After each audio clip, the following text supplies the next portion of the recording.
جی السلام علیکم، میں ہوں نظر عباس لندن سے۔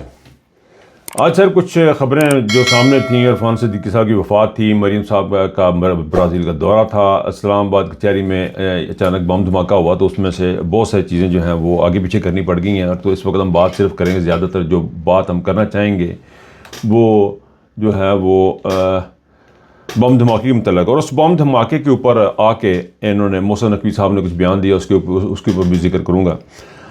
پہلی جو چیز میرا خیال ہم بم دھماکے سے سٹارٹ کر لیتے ہیں۔ یہ ڈسٹرکٹ کورٹ ہے اسلام آباد میں، اس کے سامنے یہ بم دھماکہ ہوا ہے، اور کہا جا رہا ہے کہ جی شاید سلنڈر پھٹ گیا ہے، لیکن ابھی محسن نقوی صاحب کی جو اس میں 12 بندے جن کی وفات ہوئی اور 21 جو ہیں وہ زخمی ہوئے ہیں۔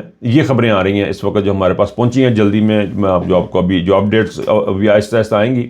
لیکن اس میں ایک محسن نقوی صاحب نے ایک بات کی، ایک بیان دیا، اس میں انہوں نے کہا جی کہ جو ہے KPK کی جو گورنمنٹ ہے وہ اپنے آپ کو بدنام نہ کریں، اپنے آپ کو اس جو ہے نا ہم دہشت گردوں کو ختم کر رہے ہیں، اور اس کے اپنے آپ کو بدنام نہ کریں۔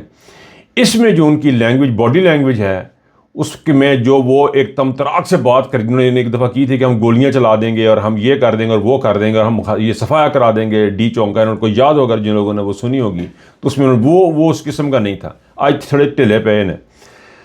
گزارش سر اس کے اوپر یوں ہے کہ یہ جوڈیشل کمپلیکس کے باہر اس وقت دھماکہ کیوں ہوا ہے، اس کی کیا وجہ ہے، یہ دیکھنا بڑا ضروری ہے۔ اس کا فائدہ کس کو ہو رہا ہے؟ یہ بڑا انفارچونیٹ ہے پاکستان میں، جب بھی کسی بھی موقع پہ پاکستان کے جرنیلوں کو جب ضرورت ہوتی ہے تو پاکستان میں دھماکے ہوتے ہیں۔ یہ جو دہشت گردی ہے، اس کی پیچھے وردی ہے، یہ اسی کی وجہ سے یہ معارض وجود میں یہ نعرہ آیا۔ یہ نعرہ اسی لیے معارض وجود میں آیا کہ جب یہ کام ہوا، جب آپ کو ایکسٹینشنوں کے معاملات ہو جائیں، آپ نے اپنی مرضی کے کچھ کام کرنے اس کے معاملات ہو جائیں، آپ نے باہر سے پیسے لینے اس کے معاملات ہو جائیں، آپ اپنے بندوں کو مروانا شروع کر دیتے ہیں، خود مرواتے ہیں، پکڑ کے مرواتے ہیں، ماورائے عدالت قتل کرتے ہیں، عدالتوں میں پیش نہیں کرتے، ان کو مارا جاتا ہے۔ یہ سارا کچھ جو ہے وہ پاکستان کی افواج اور ایجنسیز کے نام یہ چیزیں پڑتی ہیں۔ ان چیزوں کے ثبوت نہیں ہوتے اور میرے پیچھے نہ کوئی بندہ لگ جائے، لیکن یہ حقیقتیں ہیں، یہ وہ حقیقتیں ہیں جن کو ہم جھٹلا نہیں سکتے، جن کے ہمارے پاس بظاہر پروف نہیں ہوتے، لیکن یہ ہوتی ہیں انفارچونیٹلی، اسی موقع پہ ہوتی ہیں، اسی جگہ پہ ہوتی ہیں جب یہ معاملات جو ہیں اس نہج پہ جاتے ہیں جہاں پہ ان کو ضرورت ہوتی ہے، تو یہ سارے کام ہوتے ہیں۔ یہ کیوں ہوا؟ یہ اس لیے ہوا کہ یہ اب انہوں نے یہ اب بم دھماکے کروا کے اپنے آپ کو راستہ بنانا ہے کہ KPK کے اندر سے ہم گھسیں۔ KPK کی گورنمنٹ کے اوپر پریشر ڈالنے کے لیے بھی ہو سکتا ہے کہ ان کو مجبور کیا جائے کہ جی آپ ہمارے معاملات جو ہیں یہ دیکھیں بم دھماکے آ رہے ہیں، ہم نے جا کر ان لوگوں کو پکڑنا ہے، تو آپ ہمیں جو ہمارے ساتھ چلیں۔ اس لیے بھی ہو سکتا ہے، یہ اس لیے بھی ہو سکتا ہے کہ لوگوں کی توجہ ہٹائی جائے ان معاملات سے، جو منصور علی شاہ نے اور عطر ملا نے خط لکھنے شروع کر دیں، ان کو دھمکانے کے لیے بھی ہو سکتا ہے، اور اس لیے بھی ہو سکتا ہے کہ جی جو ایکسٹینشن کے معاملات ہیں، جو 27ویں آئینی ترمیم ہے، اس کے بھی ہو سکتا ہے۔ اب پرابلم یہ ہے کہ کیونکہ ہمیں کبھی سچ ہمیں بتایا نہیں گیا، ہم سے ہمیشہ جھوٹ بولا گیا، ہمیں ایز اے قوم ہمیشہ انہوں نے ٹرک کی بتی کے پیچھے لگا دیتے ہیں، کبھی اونچا گیند پھاڑ دیں، بند دن سانوں کا جا کے چک لے آؤ۔ تو ہمارے جو صورت حال ہے وہ اس قسم کی انہوں نے کی ہوئی ہے کہ ہمیں کچھ چیز واضح نہیں ہے، لیکن ایک چیز کنفرم ہے، اس کا پاکستان کے کوئی نقصان ہے۔ اب جو محسن نقوی صاحب نے جو بات کی ہے کہ جی اب بدنام نہ کریں، یہ ان کو محسن نقوی صاحب اپنے دماغ میں ایک چیز ڈالیں، اور یہ جو ہے سہیل افریدی بھی اس بات کو سنیں، میری بات کو آپ اس پہ ذرا غور کیجئے گا۔ معاملہ یہ ہے کہ اس وقت پوزیشن یہ ہے کہ آپ نے پیچھے ہونا ہے، آپ نے اسٹیبلشمنٹ نے ایک سٹیپ پیچھے ہونا ہے، تب یہ معاملات آگے بڑھنے ہیں۔ یہ جو بات کری جاتی ہے نا جی آپ بھی پیچھے ہو جائیں، ہمیں اندازہ ہے کہ دشمن ملک انوالو ہے، دشمن ملک بھی ہوں گے، یہ باہر سے بھی ہو سکتا ہے، یہ انڈیا میں آپ نے کچھ دن کل ہوا تو آپ نے کروا دیا، یہ بھی ہو سکتا ہے، بہت کچھ ہو سکتا ہے، لیکن ان تمام ہو سکتے میں سب سے امپورٹنٹ چیز یہ ہے کہ آپ نے اسٹیبلشمنٹ نے، پاکستان کی فوج نے پیچھے ہونا ہے، آپ نے پیچھے ہونا ہے، KPK کی گورنمنٹ نے پیچھے نہیں ہونا، KPK کے لوگوں نے پیچھے نہیں ہونا، آپ نے شو کرنا ہے کہ آپ آنسٹ ہیں۔ محسن نقوی نے ریزائن کرنا، جو کہ غیر قانونی طریقے سے ایک آیا تھا چند دنوں کے لیے، چند مہینوں کے الیکشن کروانے کے لیے آیا تھا، وزیر اعلیٰ بنا تھا اور پھر چلتا چلا گیا آئین توڑ کے. آپ نے آئین کو ریسٹور کرنا ہے، آپ نے جوڈیشری کو ریسٹور کرنا ہے، آپ نے پیچھے ہونا ہے. عاصم منیر نے ریزائن کرنا ہے، 17 فارم 17 کی حکومت نے ریزائن کرنا ہے، تب یہ معاملات آگے بڑھنے ہیں. یہ نہیں ہو سکتا کہ آپ جو دل آپ کا کریں اور آپ آگے کہیں جی کے پی کی گورنمنٹ جو ایسے کر لے اور ملک خطرے میں. ملک خطرے میں آپ نے ڈالا ہے، آپ نے پیچھے ہونا ہے. جس بندے نے زیادتی کی اس نے پیچھے ہونا ہے، آپ لوگوں نے پیچھے ہونا ہے. محسن نقوی صاحب نے جانا ہے اس ملک سے، ہماری جان چھوڑنی ہے، تب یہ جا کے معاملہ سیٹ ہوں گے. یہ اس طرح نہیں ہوتا، یہ ایک ڈرامہ ملک کے مفاد میں. کوئی ملک، آپ کو ملک کا مفاد نہیں ہے تو باقیوں کو بہت پیار ہے. آپ کے بچے باہر ہیں، آپ کا کاروبار باہر ہے، آپ کو تو ملک کے ساتھ ہے کچھ نہیں، اور آپ بتاتے ہیں جی ملک کے مفاد میں وہ جو ہے نا ان کو معاملوں کو سیٹ کرے. سر معاملہ جس طرح سیٹ نہ ہوئے تھے نہ ہوں گے. آپ نے اس نہج پہ پہنچا دیا ہوا ہے کہ اب ہیڈ ڈاؤن ہونے کی عدالتوں میں بیٹھ کے یہ فیصلے نہیں ہونے، اب یہ فیصلے سڑکوں پہ ہونے ہیں. یہ آپ کو بم دھماکے جو اس طرح نظر آ رہے ہیں، میں تو اس سے آگے کی چیزیں جو میں نے بہت عرصہ پہلے یہ بات کی تھی کہ میں نے خواب دیکھا کہ پاکستان کے حالات نہیں ٹھیک ہیں، پاکستان میں بم دھماکے، لوگ مارتے پھر رہے ہیں ایک دوسرے کو. لوگ یہ چیزیں آپ اس طرح نہیں حل ہوں گی. یہ آپ کی خام خیالی ہے کہ اب آپ اس طرح حل کر لیں گے جی ملک کا کیا ملک کا مفاد، کون سے ملک کا مفاد جس ملک میں آپ نے کچھ رہنے نہیں دیا، جس کی عدالتیں تباہ کر دی، جس کا آئین تباہ کر دی، جس کی کانسٹیٹیوشن تباہ کر دی. اس میں بیٹھ کے محسن نقوی جیسا شخص جو قاتل ہے، وہ بندہ بیٹھ کے اسلام آباد کے لوگوں کا قاتل. برملا اس نے کہا تھا کہ ہم یہاں اس کو خالی کروا لیں گے بندے جی 2 گولی چلیں گی تو، اور رات کو گولی چلی تھی. یہ ہوا تھا پاکستان میں.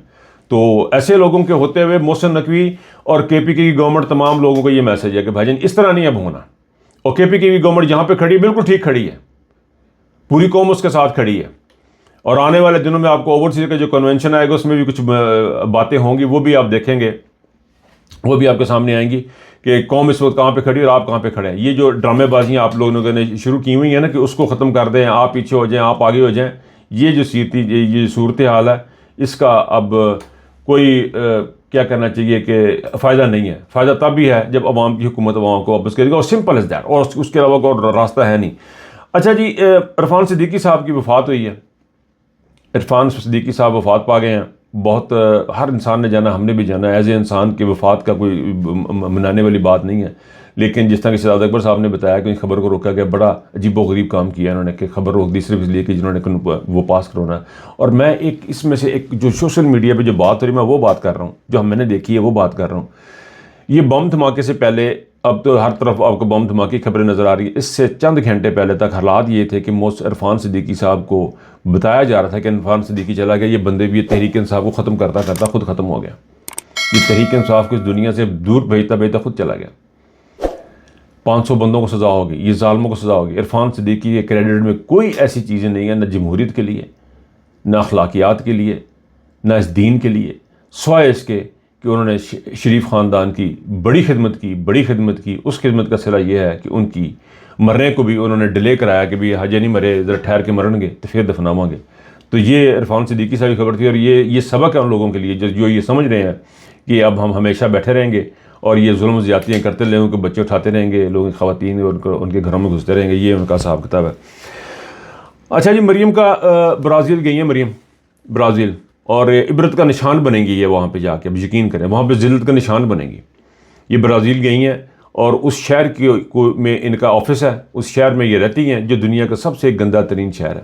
ابھی تھوڑی دیر پہلے پروگرام ہو رہا تھا پنجابی کا، تو اس میں شہزاد اکبر صاحب نے بتایا ہمارا انڈیکس جو ہے اس وقت 400 کے قریب ہے. دنیا میں نارمل 5-10 ہوتا ہے. 400 پولوشن لیول جو ہے وہ 400 کے قریب ہے. یہ ان کا معیار ہے چیک کرنے کا. یہ بخار نہیں ہوتا 102 103 104 105، یہ بہت خطرناک، بہت زیادہ بخار ہے تو بندہ مر بھی سکتا ہے. تو یہ 400 ہے، اس سے بندہ مر بھی سکتا ہے. پاکستان میں جو بڑا شہر لاہور ہے، اس کی عوام انہیل کر رہی ہے پوائزن کو، زہر کو انہیل کر رہی ہے، اور ڈیلی بنیادوں پہ کر رہی ہے. اس کی جو ہے یہ چیف منسٹر ہے وہ اتنے جا کے کی دسے گی کدھر صفائی کی ہے، یا کیا بتائے گی کہ اسی گند کدھر پا لیا، یا ہم کرتے کیا ہیں، ہم چیز کیا ہیں. اس کو جانا ہی نہیں چاہیے تھا ویسے تو وہاں پہ. مجھے نہیں سمجھ آتی. مجھے یہ جو سمجھ لگی انہوں نے اس لیے بلایا کہ دنیا کے سامنے رکھیں گے کہ یہ وہ خاتون ہے جو دنیا کے تمام سے گندے ترین شہر کی، ماحولیات کی گندے ترین جو شہر کی جو خاتون، جو وزیر اعلیٰ ہے وہ یہ خاتون ہے. اس سے پوچھتے ہیں جی آپ نے یہ گند کیسے ڈالا، یا آپ نے یہ کیسے کیا. چائنا تو بندوقیں منگائی تھیں انہوں نے، جو پولوشن ختم کرنے والی ہیں وہ بھی کام نہیں کی. وہ سارا کچھ ان کا نہیں چل سکا. مریم کا جہاں بھی جاتی ہیں اپنا اپنا ہی لیول ہے، نیکسٹ لیول ہے، ہر کام الٹے کام میں یہ پہنچی ہوتی ہے، ہر الٹا کام ان کے خرچے دلتا ہے۔ بہرحال سر پوزیشن یہ ہے کہ اس بات پہ میں نوٹ پہ ختم کروں گا کہ اب معاملات ایسے نہیں ہے کہ کے پی کی گورنمنٹ، محسن نقوی صاحب، معاملات ایسے نہیں ہیں کہ کے پی کی گورنمنٹ نے تبدیل ہونا، آپ نے تبدیل ہونا۔ عاصم منیر نے جان چھوڑنی اس ملک کی، آپ نے جو بددیانتی، جو آپ نے ظلم اس ملک کے ساتھ کیا وہ ختم ہوگا تو دہشت گردی ختم ہوگی۔ خان صاحب کے دور میں کیوں نہیں ہو رہے تھے یہ سارا کام؟ اس وقت کیوں نہیں ہوئی یہ ساری چیزیں؟ کیونکہ وہ کرنے نہیں دے رہے تھے آپ لوگوں کو۔ وہ جس راستے پہ چل رہا تھا اس راستے پہ دوستی کا راستہ ہے۔ ابھی کل جو ان کا جو ہے چیف منسٹر فارن آفس کا جو ہے افغانستان کا، اس نے کہا جی آپ نے باڑ بھی لگا لی، فوج بھی آپ کے پاس، راکٹ بھی آپ کے پاس، میزائل بھی آپ کے پاس، ایجنسیاں بھی آپ کی تگڑی، سارا کچھ آپ کا، آپ سے تو رکتے نہیں ہیں یہ دہشت گردی، میں کتوں روک لوں؟ یعنی ایک بندہ جس کے پاس ہے ہی کچھ نہیں ہے، نہ اسلحہ، نہ بندوق، نہ راکٹ، نہ ایجنسیاں، نہ وہ کیسے روک لے؟ اس نے بھی آپ ہی کے اوپر ڈال دی ہے۔ تو یہ اسٹیبلشمنٹ نے بیٹھ کے سوچنا، اسٹیبلشمنٹ نہیں صرف فوجی اسٹیبلشمنٹ نے بیٹھ کے سوچنا کہ ہم اس ملک کو کہاں پہ لا کے ہم نے کھڑا کر دیا۔ اب یہ فیصلے سڑکوں پہ ہوں گے، یہ عدالتوں میں نہیں ہوں گے، عدالتیں ختم ہو چکی ہیں، پارلیمنٹ نے اپنے گلے میں پھندا ڈال لیا، وہ خودکشی کر لیا پارلیمنٹ نے۔ یہ 27ویں آرمی ترمیم کے بعد کنفرم جو ہلکا پھلکا پھندا لگا ہوا تھا وہ ٹائٹ ہو گیا اور وہ کام اب ختم ہے، اور اس خوشی سے وہ بتا رہے ہیں کہ جی ہم نے کام ختم کر لیا، ہم نے اپنا کام ختم کر لیا۔ اور فوج کے اندر ایک رفت چلی ہوئی ہے، فوج کے اندر بھی ایک رفت چلی گئی اس عہدے کو لے کے۔ اس کے اوپر میں بات کرنا چاہ رہا تھا، وہ دھماکے کے چکر میں یہ ساری چیزیں مجھے اس وقت ختم کرنی پڑیں گی، یہیں پہ آپ سے اجازت لوں گا۔ لیکن یہ فوج کے اندر جو رفت ہے اس کو بہت آپ ایزی مت لیجیے گا، یہ اندر رفت چلی ہوئی ہے، یا بہت بڑا ان بیلنس ہو گیا ہوا ہے، یہ ان بیلنس ہے نا۔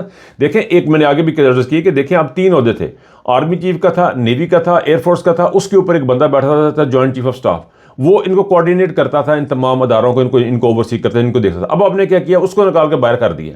اب وہ جو تکڑی کا جو بیلنس تھا وہ خراب ہو گیا، اب وہ چلا گیا آرمی چیف کی طرف، ساری پاور چلی گئی ہیں، یہ 2 اس کے نیچے لگ گئے ہیں، تو آپ نے ان بیلنس کر دیا۔ آپ کا کوئی لاجک ہی نہیں ہے اس بندے کو، آرمی چیف کو کوئی ایسی پوزیشن دینے کا، اس کے بعد 2 پوزیشنیں ہونے کا کوئی لاجک نہیں ہے۔